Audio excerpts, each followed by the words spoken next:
The committee of the whole is back from recess. We lost audio for a few minutes, and so we'll yield Senator Barnett back his time. So you have 3 minutes on the clock, sir. Thank you, ma'am. So I believe the audio cut out right when I was talking about strip clubs getting LEAP funding. So just looking at the list here, there was Foxy's and also, is this on? Yeah, okay. Foxy's and Vikings, right? And you were saying? They were eligible to apply for LEAP. They're a local small business. They carry, hard costs, rent, utilities, payroll. The purpose of the program was to include as many types of businesses as possible that all contribute to Guam's economy, regardless of what the activity may be. Do you think these businesses like that we awarded LEAP funds to, like the strip clubs and the game rooms and the sellers of Rolex watches, do you think that they're still struggling and deserving of this funding over the people of Guam's energy relief credit? I would say that the program is being designed in order to determine that. If they meet the minimum business interruption criteria, then they would be eligible to receive the funding. I don't think that we necessarily would want to exclude a type of business. We want to be able to say, if you are struggling, you can prove it with your gross receipts. I don't know if we would exclude anyone on the power credit based on their line of work anyway. So I think that same logic should apply to this program. As long as they are a local business that pays local taxes, I think we should see if their business model, whatever it may be, meets that business interruption criteria. And like I said, we're looking at a 35% based on the pre-pandemic versus the pandemic period. And so you had said before when the audio cut off, and we're just kind of trying to recreate my line of questioning here, but that, and I noticed that there were multiple businesses kind of in the same family, but maybe you have, like, for example, a Denny's, right, or a Pica's, right, where they're able to apply for multiple awards and receive, in the case of Pica's and Little Pica's, $600,000, and the sellers of Rolexes is the same company, pretty much, got $600,000, and then Denny's got $800,000. Can you kind of explain how they're able to dip into this trough multiple times for these multiple awards? Yes, so the program is designed to allow a legal business entity, a corporation, a partnership that has a business license to apply for multiple locations. Each one of those locations has payroll and all those other costs I explained before. They would be able to apply, they were able to apply and receive a LEAP loan. In those instances, those large amounts are all loans, and they would be able to get one for each location. However, in LEAP, we did cap each legal business entity at no more than $1 million. And we had one legal business entity that did hit that cap. Okay, yeah, just one, so Yes. business One legal entity business entity. availed of $1 million? Yes. What about like $500,000 and up? I would have to go through the numbers, but there are examples of businesses that receive more than $500,000 as one legal business entity under LEAP, yes. Okay. And I just want to go back to this awarding game rooms, these funds again. So why would one game room get just $50,000 and another game room get $300,000? So it's dependent on the category of business. If it's 4 or fewer full-time employees, they're capped at $50,000. If a business is capped, and that's a grant, under LEAP, if it was 5 or more, they are considered a loan recipient, and then they would have access to a larger funding amount. And like I said, those businesses were required to meet the 60% minimum payroll requirement. Okay. Was there ever any inclination or idea instead of kind of filtering this money through the businesses to give it directly to the employees instead? There was some discussion early on. This was earlier on during the pandemic to do a direct program to employees. However, the decision that was made was to run it through the business and to mandate that the business provide proof if they were to receive that substantial amount of money that they spend it on their employees. And we are looking to continue that with the new program if and when launched. Again, I feel like I have to kind of qualify my questions because I did introduce a LEAP measure and I support the LEAP program, but again, I'm just trying to get some of the answers here.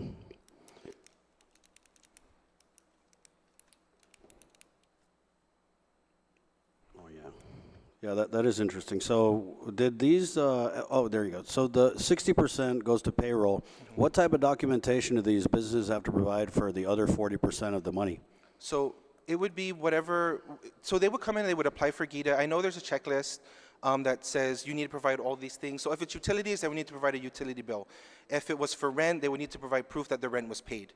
If it was for inventory or insurance or any of those other eligible costs, they would need to provide that to GITA in order for their forgiveness to be processed. Now, were there businesses that availed of the LEAP program that also availed of the rental relief? Yes. So the rental relief program was back in the end of 2020.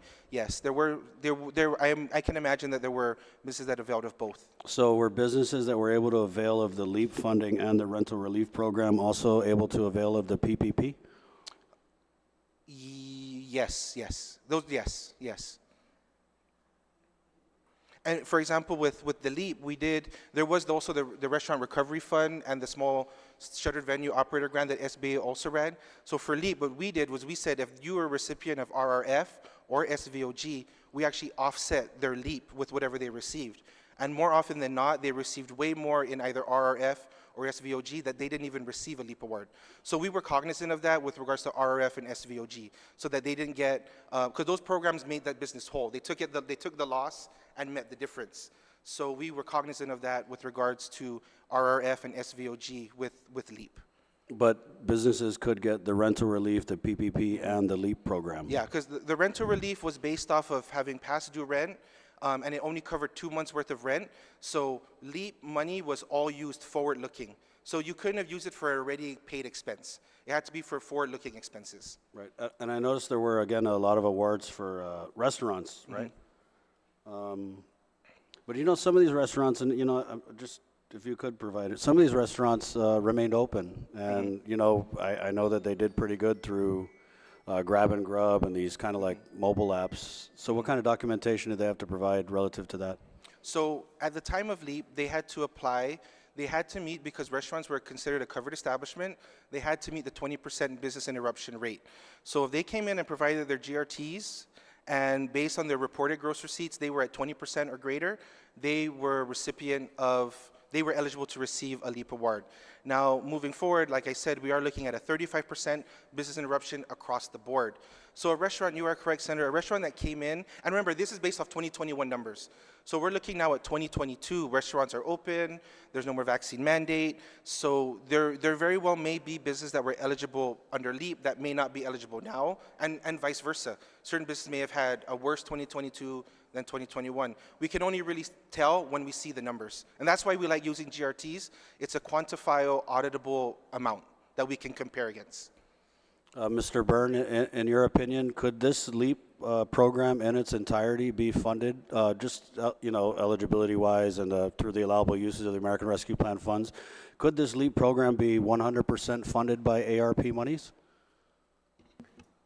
It could, if that was the decision of the administration. Excuse me? If that were the decision of the administration, it could. So if the governor and the lieutenant governor decided that they wanted to assist the businesses with the ARP funds, which is totally allowable for that, they could? At the expense of some other project, because as I said, It's all allocated. It's all been allocated. Right. What about the energy relief program? Is paying out of energy relief one of the allowable uses of ARP? No, sir. So while we're in this situation where we could fully fund LEAP with ARP, yet we're shafting the people of Guam's power and their ability to offset the rising cost of power so that game rooms and these businesses can, it's not comfortable with that. But what is the governor's idea, though? Do you think that it's possible for some of these funds to be reprogrammed? Thank you. That'll be your last question, Senator Barnett. Please go ahead and answer, Mr. It's certainly possible, but I would hope that everyone would bear in mind that some of these programs that are being funded by ARP are social programs as well. Some. Thank you, Mr. Byrne. Thank you, ma'am. Thank you very much. Senator Duenas. Madam Chair. Steve, I wanted to ask you a quick question here. Is there any reason why the committee did the substitute version of the bill in a different format than the original bill was. In the original bill, it adjusted revenues. And now in the second bill, and we just talked to Mr. Byrne about it, he said he wasn't necessarily warm in the tummy about it, but in terms of the method is as soon as such funds shall become available. Can you explain maybe why the committee did it different than the original bill?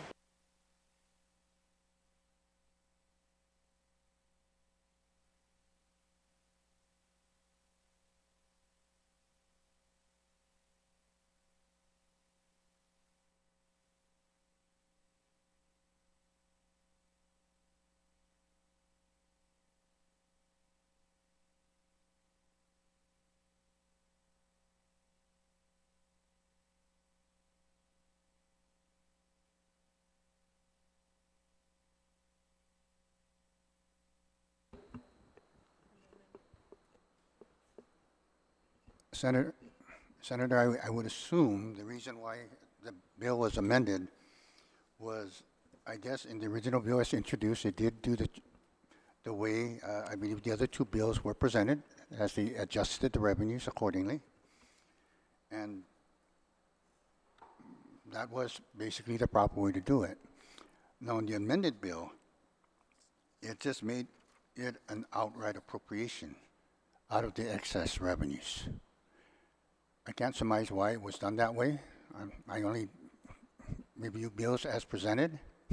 I don't go in deep into as what the intent is, why the amendments were made, but I can surmise that the only difference is that one is an outright appropriation and the other one was an adjustment through the revenues to get the appropriations made that way. Okay, I find it necessary to get this on the record from both DOA and OFB. So is it your testimony under oath on the record right now that only revenues above the now adopted revenues of $852 million would be available for this program? Senator, like I said, and I've mentioned many times in our fiscal notes, that as you move forward, as the legislature moves forward in trying to appropriate funds for any bills being introduced, that they do so with the covenant in mind that, you know, it has to be a sustainable, viable source of revenues. Prior to FY21, I don't recall the legislature, at least in my term since being in the legislature, appropriating excess revenues beyond the fiscal year we were in operation. We started doing this in FY22, and it seems to become the norm, basically, for most of the bills being introduced now. Again, I would issue caution that these estimates that both BBMR come out with the information coming from Department of Administration, Revenue and Taxation, are just estimates. These are trends that are happening. If you look at the first 4 months of fiscal year 23, we were trending 10.1 million a month. We were on the verge of projecting maybe 45 million at the end of the year. Then February came around and that 10.1 dropped down to 2. Then March came around, it dropped down to 3. So we adjusted basically what we anticipate the government would collect in excess of what we've already projected for the year. Right now, I believe the projection is at 10 million. But that 10 million already took into account the 42 million that we made the adjustments in the FY23 level for revenue. So in totality, if you add the 42 plus the 10, it's 52 million is what we're hoping that the government will generate by the end of the fiscal year on top of what we projected. So anything above that, again, is it a shot in the dark? Could be. If the trends continue on 10 million a month, there's no reason why we can't anticipate that we'll have excess. But the last 2 months is an indication that we need to slow down. We need to be conservative because it's no longer 10. It's down to 2, it's down to 3. So if you average that out, I believe over the last 6 months, it would come down to maybe 7 million, 6 million a month.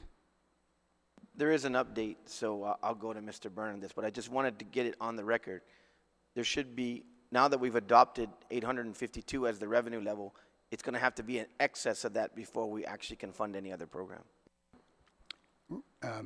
Any excess above the 852, I would consider as it being a possible fund source for future bills, yes. Whether or not it's going to materialize, I don't know, but I just hope to God, as we speak today, that we collect 852 million. Mr. Byrne, your earlier testimony, and maybe Mr. Guerrero will be happy, is that you're tracking now at 108 million above adopted levels. No, may I be clear what I said, Senator? I was asked by the Speaker how much we collected in April, and that was 105 million. BBMR tells me that that's 8 million over the estimated level for April. And please bear in mind that every time we change the estimated revenues, those estimates keep on changing too. So what was perceived to be an excess revenue in October, when we were only estimating revenues of 806 million, obviously changes as we increase that number during the course of the period that we've made these appropriations from. So now you're saying essentially that the tracking is 8 million above adopted revenues for April. 8 million for the month of April. So assuming the 10 million from March, we're now at 18 million. Yes. As an auditor by profession, as you've discussed with us, and our concerns from consistently now that BBMR is not here, but we have you, then I'm going to put you on the record also. So do you believe that the only available funding for any programs going forward should have to be in excess of the $850 million, $52 million now as the newly adopted revenue? This body has effectively appropriated 852 million. If it can choose to alter that at any time and remove a program, but at the moment, the appropriation is 852 million. And that is the level of that is the ceiling for expenditure. Without moving a program, I don't know if there's votes on this floor to remove a program, but without removing the program, it's going to have to be above the adopted revenue levels of 852 million. Yes. I want to say that education officials are hanging on your every word, and they're very happy they're going to receive that $20 million appropriation tomorrow, and so they're very anxious for that. Can I be clear about that? We're going to give it pro rata, as we do for all their appropriations, pro rata over the period leading up to the end of the financial year. Pro rata means we divide it up in that we do it weekly, and we give them we give their total appropriation 1/52nd, but this will be spread over the remaining weeks of the fiscal year. So this is a recognition that that appropriation is absolutely intact, and it would be against the law to not give them their allotments by the end of the fiscal year. Yeah, I have no reason to believe that we won't have the funds. Of course, if we don't have the funds, we can't transmit it. But I have no reason to believe, as we've discussed today, that we won't have that funding to fully fund their appropriation. Would it be prudent at this time then to appropriate any of those estimated $8 million anticipated for April? That's just an estimate, Senator. We operate from the CRER. On the 20th of the month, the CRER will either update or confirm those numbers. Well, I'm in concurrence with what several of us have said on the floor now, and whether it passes or not, I will be preparing an amendment to change the appropriation to fully fund ARP in terms of the LEAP program through ARP, or at a minimum, change the configuration from the 15 million coming from general fund to 5 million, and the 5 million coming from the general fund. Would you follow the law if we change that? I think that we have been instructed that this particular body does not have control of the ARP funding. So that might be the law as you see it, but I believe that I'm advised that that law would not necessarily be organic. So then the governor would just have to decide whether or not she would increase to 15 million as opposed to 5. That would be at her discretion. That is always her prerogative. See what the body thinks. I'm having difficulty, Mr. Byrne. I know that your job and the job of Gita and everybody else is to execute, but I just have to put it on the record. I'm having a very, very difficult time pitting these programs against each other, knowing that the need is great, and the need is great for all of our people, which one program tends to favor, but also we understand the need to support businesses. I cannot go without putting it on the record that I think this is unfortunate and not what we should be doing to pit these programs against each other. Thank you, Madam Chair. Thank you, Senator Dueñas. Minority Leader Blas. Thank you, Madam Chair, and thank you for the panel for being here.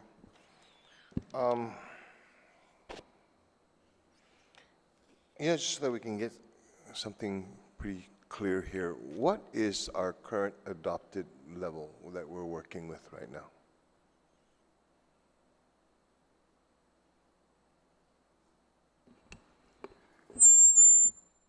Senator, based on the amended law, if you look at the budget law, the initial amount we started with was 809 million. Since then, we have amended that amount twice on 2 separate laws that were recently passed. And that number now comes out to about 852 million projected revenues for the year 23. Okay, but that number 853, that is 52. 852 million. That's based on which document or which law did we base that on? One was the Budget Act, and 2, the subsequent 2 laws that appropriate, I believe, almost 21 million each in each law. Wasn't there a discussion earlier today that one of the laws that was passed did not reflect the actual amount? My understanding through conversation is that that conversation did come up, but yet I believe the speaker that was mentioning about that kind of like agreed that, although it wasn't technically correct, it wasn't technically amended like the first law was. It's considered appropriate simply because it is now public law. Mr. Byrne, do you agree? What is the official stance on the administration as to what the level is today? Yeah, I agree with what Mr. Guerrero just said. And what is that figure? That 852 million. Okay. Just wanted to make sure we got that. You did mention earlier that, and I appreciate, the clarification that we anticipate 108 million revenue for April? 105. 105. And that is above the projection, what we had anticipated by $8 million? Yes, that's what BBMR tells me. Okay. So just for point of clarification, although if a person was to look at the CRER month to month, what you'll find, and as far as your figure on page 3 of the document, and as far as what the excess is, that is a cumulative amount then that we're looking at. So what we anticipate after April and the end of April is that we anticipate $8 million in excess of what we had projected our revenues to be? No, 18 million. 18 million. 8 million was for the month of April alone. So 10. So 18, so 10, 10 plus 8, yeah. where did you get the 10 from? The 10 is the favorable variance already reported up to March. Okay.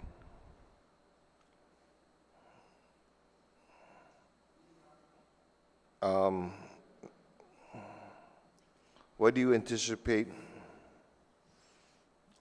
the remaining months of the fiscal year, month to month? What-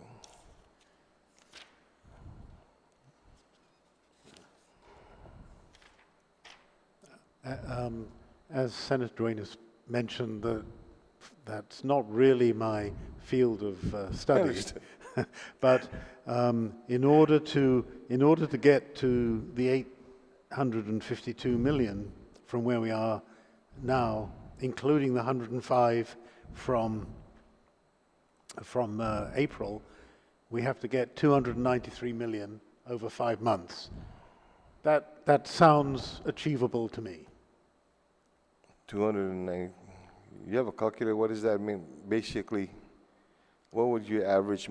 Well, that's something around about 60 million, so a month. So that's more than comfortable, and it's not impossible to imagine that we're not going to do better than that. Okay. What this bill basically, what this bill calls for is at least 15 from what we are going to anticipate to be excess in the funds. And there's a discussion that there may be, well, there is, okay? There will be another discussion about additional funding. I'm trying to stay within the bounds of not having to talk about another bill, okay, on this thing. But it's just the reality of this thing. Can this, in your opinion, would we be able to sustain measures that would amount to 15 plus 20, 15 plus 30, 45 million in excess? I mean, to be able to sustain? Well, maybe I should say first, Senator, that this position we're in of trying to decide whether one bill or another bill or both bills can be funded is not a bad position to be in. When I first sat here, we wouldn't even been able to have that discussion because there were no surpluses. Can we achieve 45 million in cumulative excess revenues over basically it's 7 months because we've already got 2 under our belt. It doesn't sound, it can be done. Right? Okay. I think it can be done. Okay. Provided, of course, that there are no more unfunded calls on funds. Well, okay, you bring this up, and so there's a discussion outside of these halls of about $37 million in, I guess, arrears that the Guam Memorial Hospital is in. Question is, I mean, is this something that, first off, what's the administration's take on that, on that revelation, or on that, for lack of a better term, allegation? I can't comment in detail on the numbers, but clearly there are challenges for GMH and be aiming to pay their bills on time. It's something that the administration is currently looking at, but I'm not in a position really to be able to tell you what the number is at this time. Yeah, I understand, okay. But my concern here is if we close the books on what we're supposed to be discussing over the next, couple days, I just don't want, some $37 million problem to come back and bring us back into here, and then we say we run into another problem. You know what I'm getting at? Right, well, in answer to the speaker, I said a cushion of 30 million would be nice. That would be the kind of reason to need a cushion, were we able to determine that that was the number that in fact we're looking at. But as I say, it's a bit too early to be able to do that. Okay. Mr. Guerrero, with regards to just the discussion I had with Mr. Byrne, are you just as confident that we can probably get to these numbers? I mean, what does in your office, okay, what have you guys come up with regards to where we're going to be at the end of the year and be able to take care of all this stuff? Senator, as much as I am very much conservative, I'm also optimistic at the same time. And I'm looking at, whatever is being projected right now on the CER report, not including April, because I'll just take whatever's in black and white here, is that, we hope to anticipate to generate at least 10 million more above the adopted revenues for FY23 by the end of September. That 10 million plus the adjustments we've made from the original revenue projection we estimated for FY23 would be sufficient to cover at least those two appropriations already made against the general fund for FY23 plus 10 more million that we can, I guess, allocate, distribute among any of the bills that are coming before the body. So I am optimistic based on even if we just broke even for the next 6 months, that we would be able to at least generate at least 52 million and cover those appropriations made to date. Anything less than that, and this body passes any other bills besides the 42 million that has already been passed, then you're running into a little problem here, because now you're appropriating against a fund source that's not viable, and you're appropriating in funds that are not in existence. Okay. Just to clarify here, right now our adopted levels is about 852 million. So is it you're saying that you anticipate or you feel that we're only going to get up to 862 million? At this point, Senator, I just hope that we get 852. Okay. That's not inclusive of the discussion that we're having today, is it? About the April. No, about the 15 million one needed here and the 26 million that may be needed later on. That's why I'm saying if there's still pending bills and they're not passed yet, then of course I don't consider that basically in the overall picture, because right now, if you look at the listing of how many bills being identified in the FY23 as a fund source, it's almost 51 million. Okay. Can we all agree that we probably wouldn't be having this conversation if the governor just took care of this or funded these programs under the ARP? Okay, Senator, that's beyond me. I can't speak on behalf of the governor. I'm just asking you. Yes. Well, thank you very much. Thank you, Madam Chair. Thank you, Minority Leader. So we're going to go to next Senator Joseph Augustine. Thank you, Madam Chair. I think we need to make some clarification, and that's with Mr. Byrne and Steve. Number one, this bill is talking about 15 million. The other bill that's being considered is not asking for 26. Total would be 26, but it's really only asking for about 11. And if I'm correct, Mr. Byrne, you brought up the issue of that right now we're tracking 18 million. Am I correct? Yes. Okay, with the 18, then it would be sufficient to cover the the program of this bill today, correct? 18 million would cover 15 million, yes. Okay, going back to Gita, I think there was a couple of statements made about the different businesses. It's not about the name or the type of business, but if they qualify, am I correct? Yes, sir. Okay, and then at the same token, 60% of the assistance they get from Gita is for employees, am I correct? Yes, sir. And then the rest goes out for other costs. So pretty much all of that money that they receive, they pretty much spend in Guam. Okay, and we need to also understand is that when any assistance given by Gita in this form of this bill, like they did previously on the other on the LEAP program, it has a multiplier effect. If we don't help them and they close, we don't get no income, we don't get no revenue.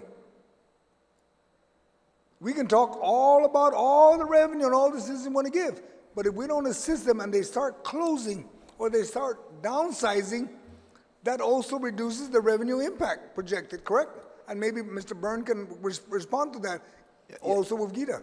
Yes, sir. And with this new round of funding, we're really looking at it as a stabilization type of funding to really get the businesses through this next couple months, because the tourism projections are looking better. I can't speak for GVB, but and overall conditions are looking like things are going up, but this funding will really help push and stabilize the businesses as we move forward in the recovery so that they can stay open and keep paying their employees, yes. Okay, and we need to also make sure we have an understanding that this bill is no different than the next bill we're going to entertain. We can't keep going doing this because that's not what the surplus is for. Mm-hmm. There are other issues we need to concern ourselves that impacts the people in general. Other than the businesses, this will be their second round. What was the total amount provided for in the first round? When they did the LEAP, what was the total amount? 62 million? So in the initial LEAP, we're looking at close to 62 million, 61.7, 61.8, thereabouts. Okay, and if this bill was successful, that will total about 82? Yes, sir. 82 million. When we discussed the power bill, what is the total amount that was provided to the power bill so far? Mr. Byrne, maybe you can respond to that? 50 million? Yeah, 52 million. Total, right? That Yes. went to the power. Yes. And on the next round, when we do get to that other bill, it would add almost equal amount to what we're providing to the business. Am I correct? It would be another 26 million, yeah. Which is very close to the 82 that's provided to the business. Okay, I just wanted to make it very clear that this bill is only talking about 15, which there is sufficient funds to cover that. And yes, I can understand when everyone wants to ask the question, what are we projecting? I ask my colleagues, please turn back the clock, look at your notes, and follow what we had did the previous years, how we projected and how we introduced bills that cause surplus funds to be given to the people of Guam. We did that for the LEAP, we did that for the power bill, and we're doing it again, but less. And I don't see what the reasons is to kind of hold this back. How much are you estimating average, Mr. Byrne? $8-10 million a month?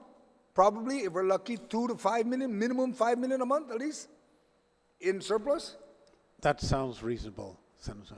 And if we do the simple math, how many months are left? 6?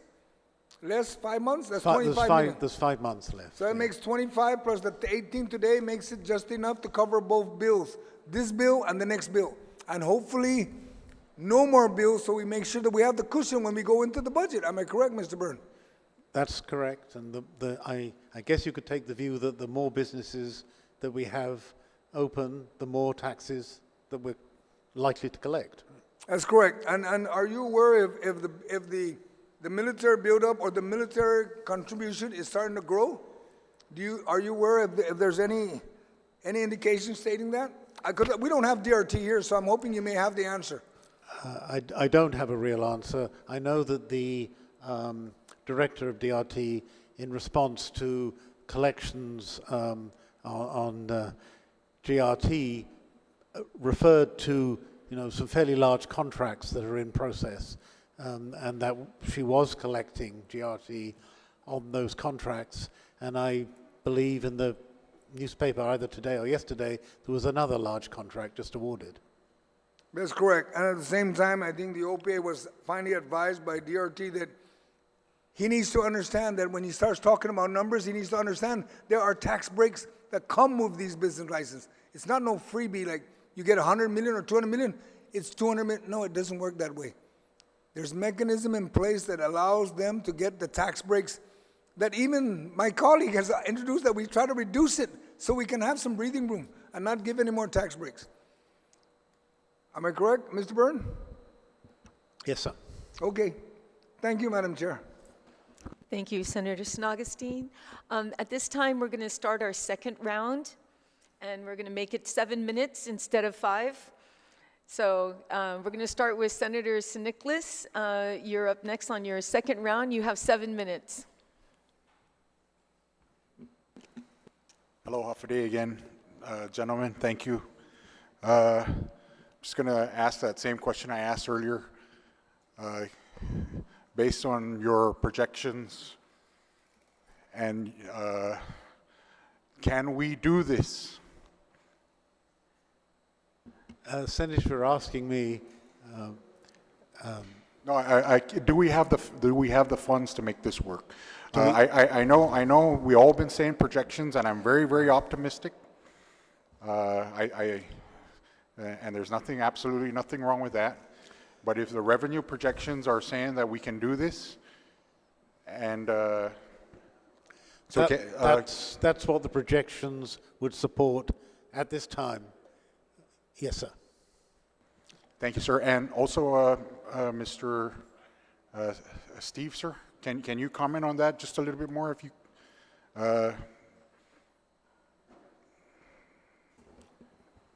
Senator, you know, like Mr. Burns said, with the April collection and stuff like that, what we've collected for the month of April, and this is unofficial, just what has been reported, there's no reason why we can't collect at least 5 million more a month as we go between now and the end of the fiscal year.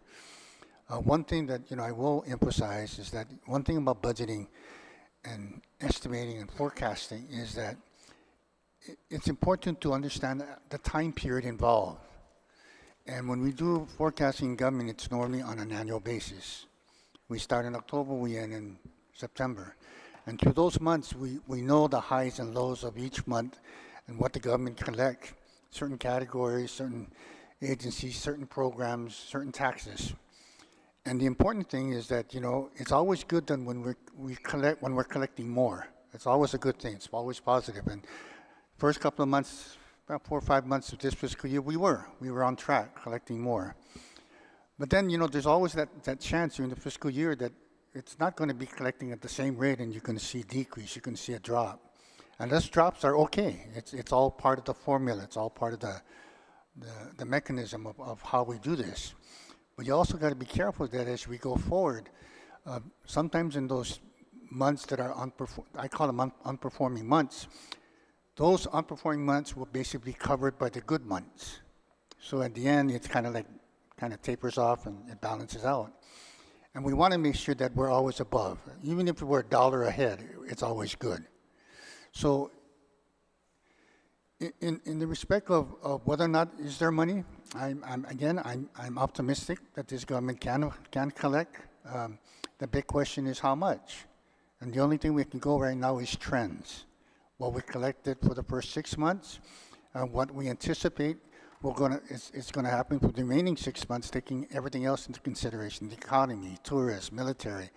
Factor all that into this crystal ball and see what it's going to end up at the end of the year. But yes, Senator, I do believe that we should be able to end the year in a positive note, and hopefully enough money, like I said, enough funds to cover those public laws that have already been passed. Thank you, sir. In my business too, I follow trends, and just like you, I also remain optimistic. So I know past collections are not always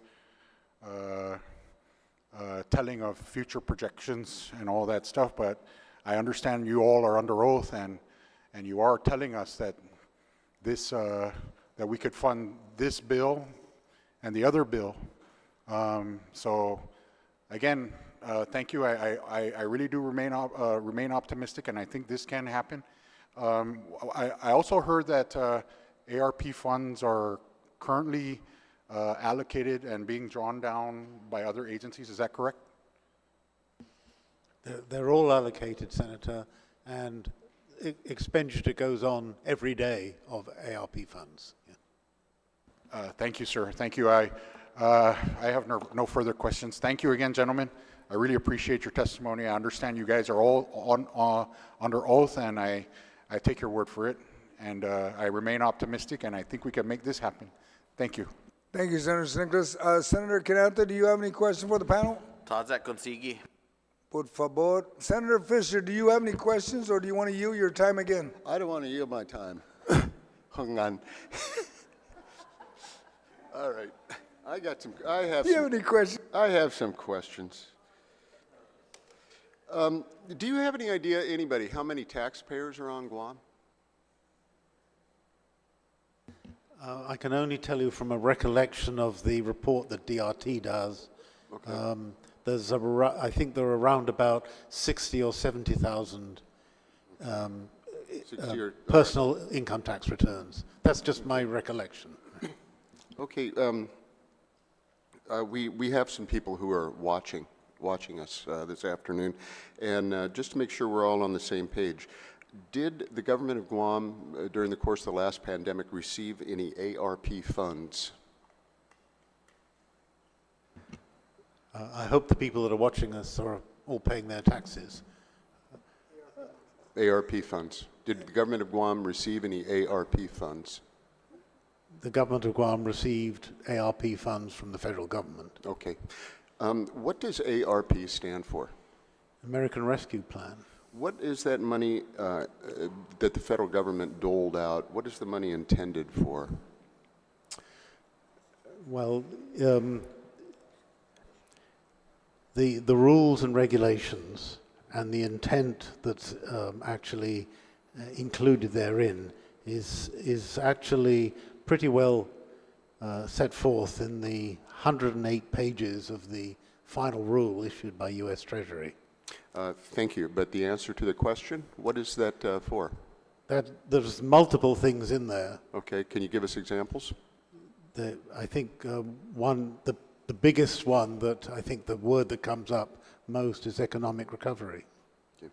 And I think that one of the senators already asked the question, but does this LEAP program fall within the penumbra, I suppose, of what ARP funds can or should be used for?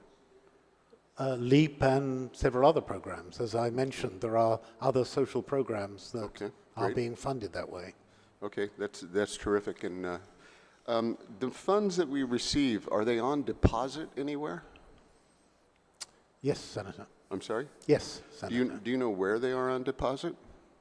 They're in a bank account. It's like a, it's not exactly a mutual fund, but it's a fund that invests in federal securities and produces a return based on that. Okay, and who holds that account? In other words, where is the account? Is it at Bank Pacific? It's with Fidelity Investments. Okay, is any of it steered, or does Bank of Guam have any involvement in the Bank ARP of Guam funds? is our principal bank. Okay, so the ARP funds, do you know how much roughly are on deposit today? Today it'll be roughly 220 million. 220 million? Are those interest-bearing accounts? As I said, the return is generated by the fund investing in federal instruments, and that return comes to the depositors. What is, I suppose that's probably the Treasury yield, I guess. What is the yield on the funds? Yes, unfortunately, interest rates, although they've been creeping up, they started out, when we first got the funds, they were almost nothing. So now it's something around about 3%. Okay. So the 220 million roughly is generating 3% per annum. Yes. Where does the interest money go? It comes back to us. It goes back into the account. Okay. And Does it roll over in the account? yes, and it's available for expenditure. Okay. Can the Bank of Guam use any of that money to make personal loans, automobile loans, mortgages, anything like that? That's a matter that you'll have to ask the Bank of Guam. Okay.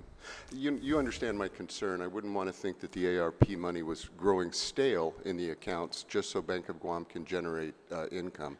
So that's why I'm asking those questions. I understand the intent of your question. Okay, and I appreciate My the job is to make sure that it's invested in such a way as we get the highest return on the investment, on the funds that are available to be spent. Okay, because the actual conflict of interest between the governor and the Bank of Guam and the people of Guam has been talked about for the last 5 years. My question is this then. The federal government gave us money and we have it in bank accounts. Do you know why the Guam taxpayers are picking up the bill for the LEAP program when we have a pile of cash sitting in an account at the Bank of Guam? It just seems appropriate to me that since the feds gave us the money to help us in programs like LEAP, that we use federal money and not stick the taxpayers with that amount of money. Do you have a comment on that? Yes, sir. Okay, please do. Thank you. You know, these funds, which were available to all states and territories, were intended to last 4 years. The 4 years that were covering the period when we were actually under a pandemic and the latter period when we're recovering from the pandemic.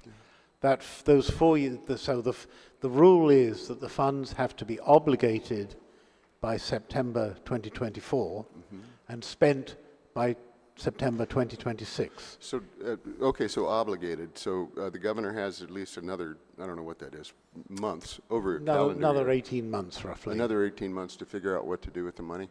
No, she's already figured out what to do with the money because it's been allocated.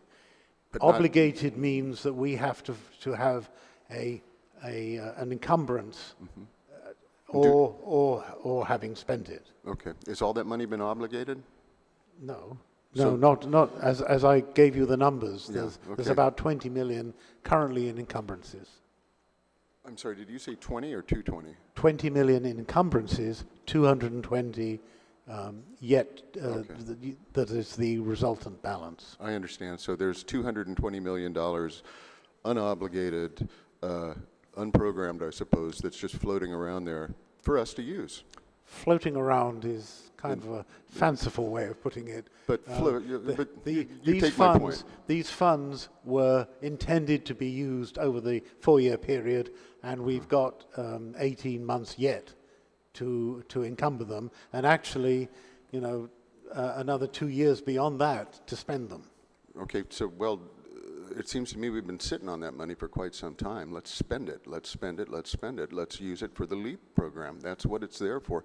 That's why the federal government gave it to us, and they didn't give it to us just so we could turn around and stick the taxpayers. I mean, if there's 60,000 taxpayers, we're going to hit them with each of them are going to get a $400 bill is what it sounds like. They gave it to us to use judiciously and not to spend it all in one go. Do you think it would be reckless spending to fund the LEAP program? No, I don't think it would be reckless, but it would be a choice. And as I indicated, that it has all currently been allocated, so some other program would Okay. have to yield up those funds. Okay. One of my colleagues just gave me a note, calculated, back of the envelope type thing. $228 million at 3% generates $6.68 million per year. Who gets that money? It goes back into the, I don't think that's quite right, but it goes back into the, 3% would be like 300,000, so it's about 600,000 a year. It goes back into the program. Is the government of Guam obligated to roll it back into the program? Yes, Okay. that's the Treasury rule. I'm sorry? That's the Treasury rule. So as the government accumulates, as the Bank of Guam accumulates that money, I asked this, but I'm not clear of the answer yet.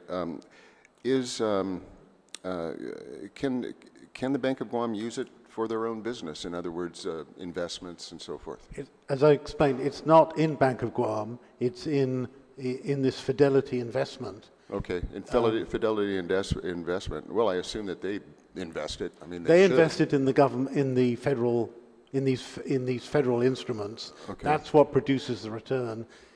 The 3%, or whatever the appropriate rate is at any point in time, comes back to us, and we are required to roll it back into the program funds for ARP. Got it. Okay, thank you. I'm starting to run out of time here, so I'm going to move on. If any of you know, we have heard, Gita, that much of these loans are forgiven, or these grants, or whatever the term is. Is that correct? Yes. Okay. And was there one recipient who received several $100,000? Yes. If that recipient's grant, loan, what do you guys call it? Is it a grant? Well, there's grants and then there's loans. Okay, the LEAP, what is that? LEAP, there's two categories. Like I said, the smaller categories received a grant, and the larger businesses received a loan with a forgiveness provision. Okay, the loan with a forgiveness provision, I think Mr. Barnett was talking, or Senator Barnett was talking about somebody received, I don't know, $100,000 or something. And if that is forgiven, is that a taxable event? As far as Gita understands, it will be. Do you know if Revenue DRT is following up and collecting on that? I know there's been discussions on that. Like I said, there really hasn't been. I know that we have over 100 LEAP loan forgiveness applications that have gone through the process. I'm not sure if the actual forgiveness documents have been submitted and provided to the borrower. So at that point, there really hasn't been any actual loans forgiven officially as of today. Are you reporting the forgiveness to Department of Revenue and Taxation? There will be of course, the communication. We work hand in hand with DOA and, of course, Department of Revenue and Taxation. So that information will be provided to them. Yes. When? When the loans are actually forgiven and the forgiveness documents are provided to the borrower. And have you done that yet with any borrower? As far as I know, we have not. We have been processing. We received a large volume, so we've been processing a lot, and then we're gonna, like I said, I think 100. I think we're at 106 right now. So once all of that's prepared, then that will all be transmitted in due time to the borrower and then to the government agencies that need it. Do you have rules and regulations in place to cause that transmittal? I would imagine so. I don't handle the forgiveness of the loans. Who does? Our compliance department. And that is? Ms. Claire and Ms. John. So they have a full procedure in place to disseminate the loan forgiveness. Okay, and you're familiar with the loan forgiveness. My major concern is that this is not getting reported to Rev and Tax. And I want Gita to assure this body that a taxable event like that is reported to Rev and Tax. So far as the actual outright grants, Senator, we have been sending the taxpayers a 1099-G. Okay.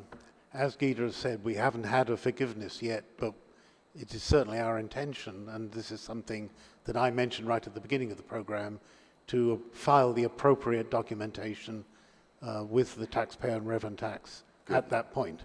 Okay, thank you. Thank you for that answer. That's potentially quite a bit of money, and you know these businesses. They're going to claim payroll as a business expense, and they're going to write that off. And then if they don't have to pay taxes on this forgiveness, it's Christmas time for them, and not such a good Christmas for the people. I want to ask about the LEAP program. Have you audited it?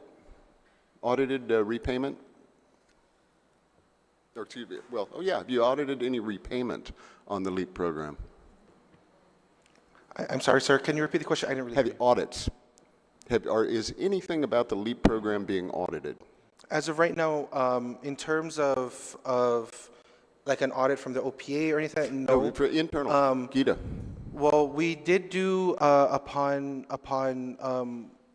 upon LEAP processing, we did do reviews of applications as they were moving through the process to make sure that when they got to issuance, they were correct and they met all the requirements of the program. Okay. So there was an additional check there. The main thing that is going on right now that is sort of an auditable process is the forgiveness procedures right now. Is it being audited? Yes. So they're looking through everything when an application is submitted for forgiveness. Well, no, I'm not asking about an individual application. I'm talking about your program.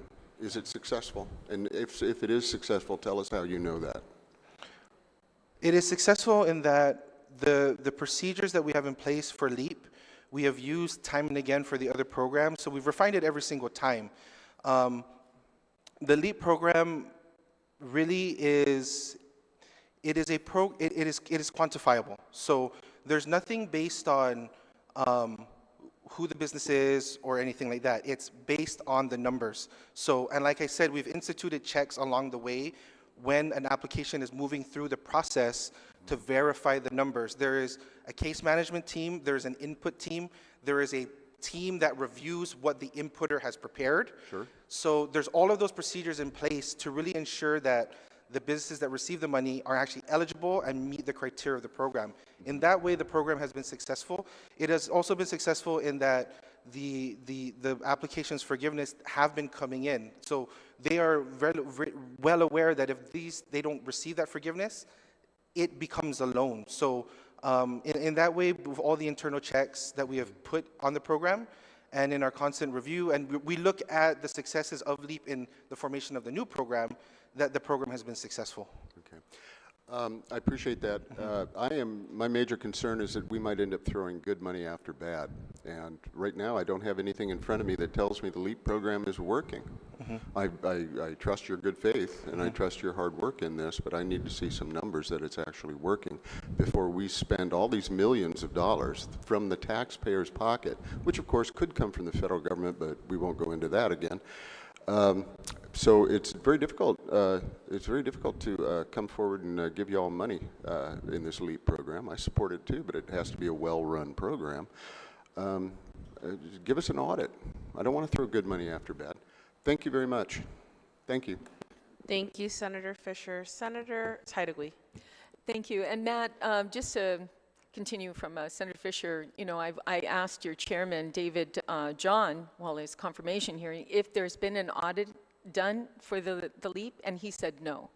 I told him that that's something that's really needed because, Matt, were you there at the conference that was at the former Sheraton where Mel came up and spoke on the group of individuals, I guess the LEAP group? Were you there?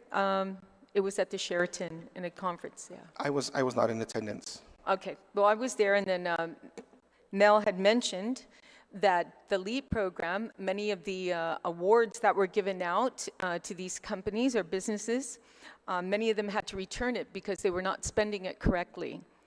Is that true?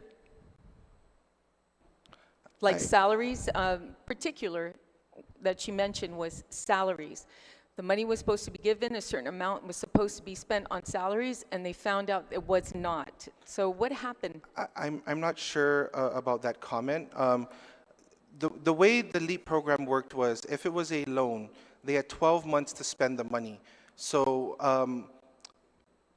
earlier you said 60% has to be spent on salaries. Yes, Senator. So there was a 12-month usage period. Now, within that 12 months, they had to produce eligible expenses within that 12-month period. Now, the requirement was 60% for payroll expenses.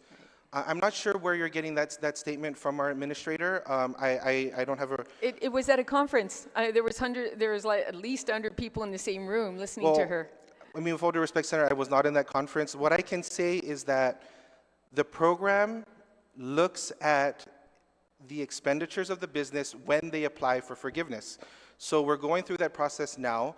And like I said, based on the numbers of 233 recipients that received a loan with a forgiveness provision, 106 have been deemed eligible. 59 of those 168 are currently being reviewed, and we're still pending receipt of 65. That probably means they haven't spent all the money, or their 12-month period hasn't come up yet. Are you saying, Matt, that nobody had to reach, spent the 60, spent less? Okay, put it this way. Have you received any comments with regards to businesses who had to return their money, or not comments, but GITA required them to return the money because they did not spend it correctly? No. And there's... You're saying that nobody? As far as I know, no. And this, it's not about returning money. It would become a loan. If the forgiveness criteria are not met, it becomes a loan. I see. So if, yeah, and that's what I was hearing at that conference that she was mentioning. There was quite a bit of businesses. The whole purpose was to at least continue to support the employees, right? Give them a job, right? But many of the businesses were not doing that. They were not spending this LEAP funding on salaries. They were spending it on something else other than salaries. So whether, you know, they spent it wrong, I mean, it's just, the audit would be so clear if there was an audit so we can truly see if this program was being abused or not. And another thing is I was getting calls where people were putting in their applications way before some other businesses, and lo and behold, they're put at the bottom of the line, and the person that went up in front of them got the money. And we all know, you know, it's first come, first serve. That's what we were told when this LEAP program happened. So it just, and it should be audited by an outside group, not GITA auditing themselves. It's like the fox, you know, taking care of the hen house there. It just should not be done. So anyways, it was also mentioned earlier by Steve. Thank you, Matt. Thank you. Steve, you mentioned earlier about now we're at 852 on the amount that has been considered revenue projections, 852. But then you made a comment after that. That's if we collect all that. So what you're saying is that even though this in paper says $852 million in projected revenues, does that mean we are going to collect that?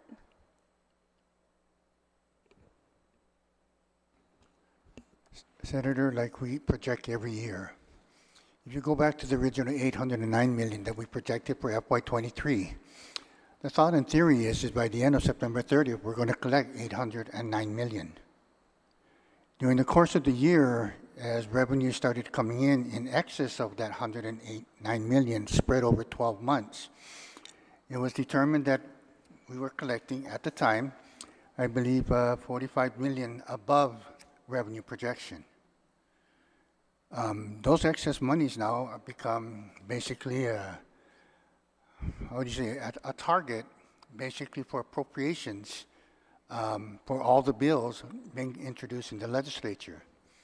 So the two bills that we're fortunate enough to pass and become law equated to about 42 million. So because that is already law, and because we've already, the body concluded that that is an amount that the government can and hopefully does collect, we adjusted revenues accordingly. So my comment is, yes, I hope that by the end of fiscal year, we collect at least $852 million to cover the appropriations made against FY23 revenues. And like every audit, you know, it's just paper for now until the money comes in, right? Because we've seen what happened in FY21. If Senator, every fiscal year is a fluid year. We hope that what we project in the beginning of the year is what we end up with. Nothing less, nothing shorter than that. We don't want to go there if it does. But as we project and as we do our budget every year, we project an amount that we feel that the government can and is revenues that is achievable to collect to run this government. Steve, what happened in FY21 on the estimated projected revenues, and what really came in after the audit? Well, based on what is being reported, I believe at the end of September of FY21, the total amount recorded in excess of FY21 revenues was, I believe, $62 million. When the audit was finally published, the audit indicated that the revenues ended up to be about 30 million. So it's kind of like half of what we projected in terms of excess revenues. Okay. So the good thing about 21 was that there were appropriations made against the excess revenues that we were tracking at supposedly 61 million, and some of those bills actually were passed into law. The difference between FY21 and FY22 is that those appropriations were made after the fiscal year was completed. In FY22, amendments were made to the FY22 revenues during the fiscal year. So there's a big difference between that. Because at least at the end of the year, you know how much money you can anticipate or you expect to have versus during the course of the fiscal year. Like I said, budget period is a 12-month period, and you got some high months, you got some low months, and hopefully at the end of the year, it all equates out to at least the amount that we project to collect. Steve, I asked earlier, Mr. Byrne, about how much funding should be, in excess revenue, should we, being more, a cushion, be given for the end of the year. And Mr. Byrne said that we should at least have, in his professional opinion, should have at least $30 million in cushion by the end of the year, right? Do you agree with that? Is $30 million enough cushion at the end of the year? Well, Mr. Burns is entitled to his statements based on his experience, his recollection of what he feels the government will generate at the end of the year. And I believe that, based on what has transpired the first 6 months of this year, it gives him confidence to think that the remaining the remaining 6 months of the year will generate at least $5 million a month. So we have only how many more months to go? I believe if you look at the CRER report is as of March, so there's 6 more months left in the fiscal year. 6 more months. So that would mean about an additional 30 million, correct? Based on his estimate, it would yield about 30 million by the end of the fiscal year. By the end of the fiscal year. And the cushion, wouldn't that be a good cushion to have at the end of the year? Well, it would be a good cushion considering that we've already appropriated 42 million, and if the 30 million is going to be on top of the 42, absolutely yes. Okay, so 30 million sounds like a good cushion, especially since we've seen in the past that these numbers can change after an audit. So instead of being optimistic, we should be a little bit more realistic on our finances. Mr. Byrne, you mentioned to me several times in budget, especially when we see a CRER report regarding special funds. And I asked, these special funds are appropriated to really important things like, the hospital, our roads, road repair, and other things in special funds. Right now, we are at a negative $8 million in the special funds. And when I've asked you about being negative in the special funds and asked, well, how can we overcome this $8 million? How are we able to, pay off those things that we've appropriated with the special funds? And you did mention to me that, well, we have to find the money, right? Is that still the same case, especially with this $8 million? So if you take $10 million that we have right now in excess revenue, and you take the special funds of trailing $8 million shortfall, you come into like only $2 million left. Senator, you've asked me about special funds. And when we were discussing fiscal 22 special funds, there was a shortfall in revenues of about 18 million. The amount that the general fund has to transfer in to compensate for the deficits in those funds is about 6 million.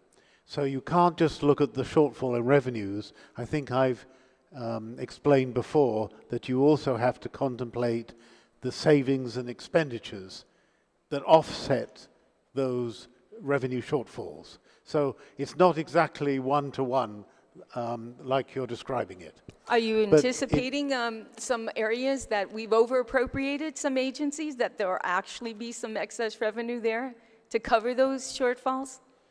And also, if you can you well- also answer the question with regards to how much do you anticipate the shortfall to be in special funds this year? The special funds are being reported in the CR, well, not the CR, the special fund part of the CRER, right? Do I anticipate the eventual transfer from the general fund being less than 8 million? Yes, I do. Do I know what the expected shortfall in special funds at the end of the year will be? That would be just a, that comes from the CRER, which has projections for the remaining months of the fiscal year.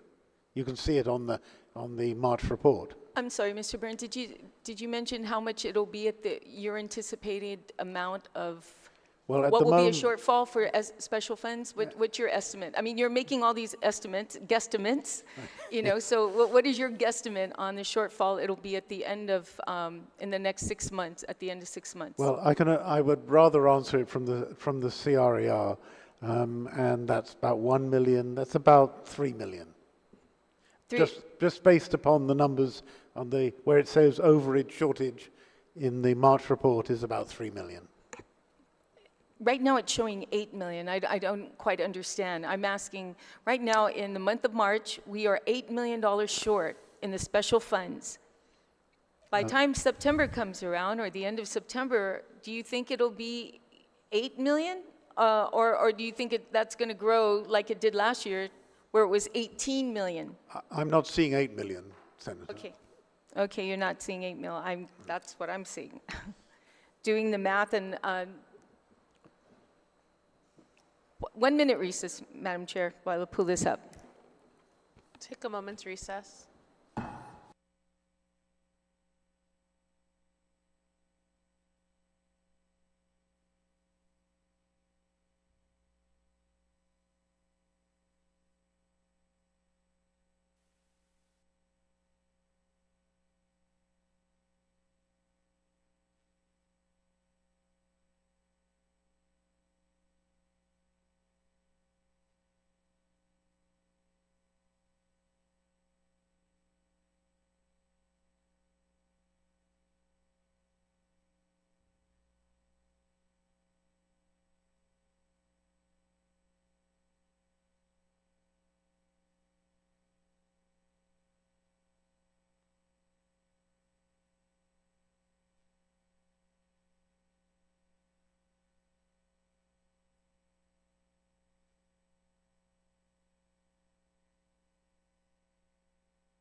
We are back from recess.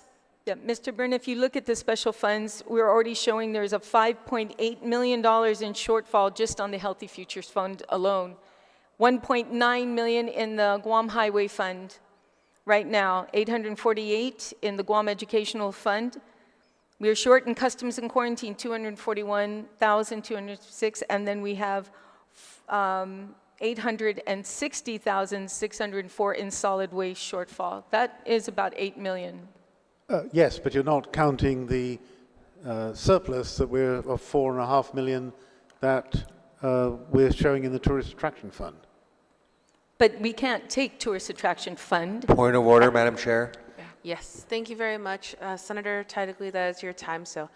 Oh, okay. Your time's up. Well, just wanted to say that 4 million, we can't use that to pay the Healthy Futures Fund or the Guam Highway Fund or anything. All special funds stay within that special fund that is appropriated. Thank you very much, Senator Tidegly. Okay, we'll take a brief recess.